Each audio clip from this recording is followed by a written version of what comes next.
Bienvenue à tous sur le Wrestling News, j'espère que vous allez bien. Au programme de l'émission d'aujourd'hui, que des résumés. Et oui, on commencera avec le résumé de NXT TakeOver à Toronto. Et on terminera avec les Survivor Series édition 2016. Mais débutons donc avec NXT TakeOver, et donc le show a débuté avec la victoire de Bobby Roode contre Teddy Dillinger avec un Glorious Drop. D'ailleurs le public a donné une belle ovation à Teddy Dillinger. Du côté de la finale du The Zero Tag Team Classic, sont les Author of Pain qui remportent le tournoi avec un last chapter sur les TM 61. Vous avez vu enfin 3 matchs pour le titre. Tout d'abord, les ceintures par équipe, 2 or 3 falls match. Et nous avons deux nouveaux champions. Et oui, les hashtags DIY avec Tommaso Ciampa ont battu les Revival sur le score de 2-1. Pour la ceinture féminine de NXT, c'est pas une surprise. Asuka a fait soumettre Mickie James avec sa Asuka Lock. Et nous sommes donc avec le titre de NXT. Samoa Joe récupère et devient donc le tout premier two-time WWE NXT Championship en battant Shinsuke Nakamura avec un Moscow's Buster. Et justement, des informations importantes sur les raisons de ces changements de titre. Pour Nakamura, c'est son âge qui fait qu'on ne peut pas lui donner un long règne. Il veut maintenant monter dans les main rosters, tout comme dans les Revival. D'ailleurs, on parle de WWE Raw pour le japonais. Allez, place maintenant au Survivor Series. La grande question que tout le monde se pose: Raw, SmackDown, qui a gagné? Quid de Goldberg contre Brock Lesnar? Vous l'avez déjà que c'est le main event du pay-per-view.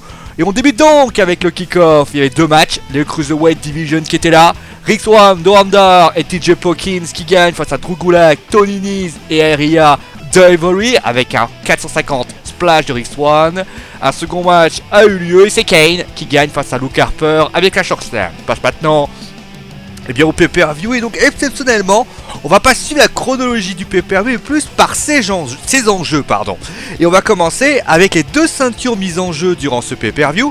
Pas de changement, Kalisto a gagné par disqualification sur l'intervention de Baron Corbin qui lui met Hand of Days. Pour le Miz, c'est une victoire avec un roll-up contre Sami Zayn. On continue maintenant avec 3 traditional Survivor Series Tag Team Match. On commence donc avec les tag teams.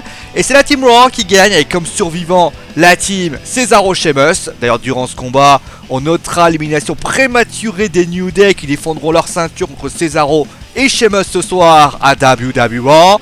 On notera la prestation des Usos, dernière équipe de SmackDown, et des softs, belle prestation des deux équipes. Du côté des filles, encore une victoire de la Team Raw. Charlotte et Bayley ont été les dernières survivantes.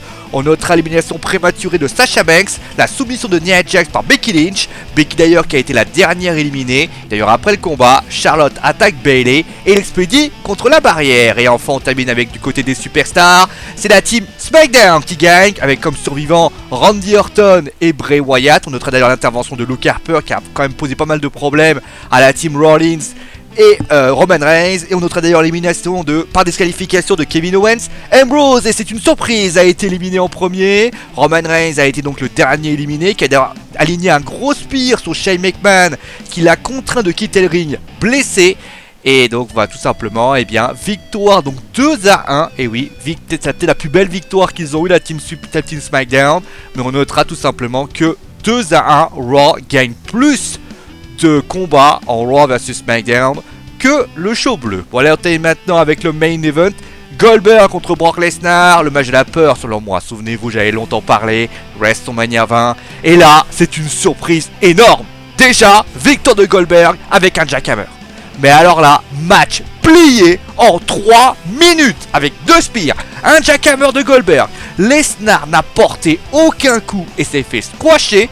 Finalement, Papy avait vu le squash et il n'aurait jamais, au grand jamais imaginé que ça viendrait contre Lesnar. Il est a priori certain que la WWE est en train de justifier ce match. En tout cas, voir cela est surprenant quand on sait que Lesnar est booké.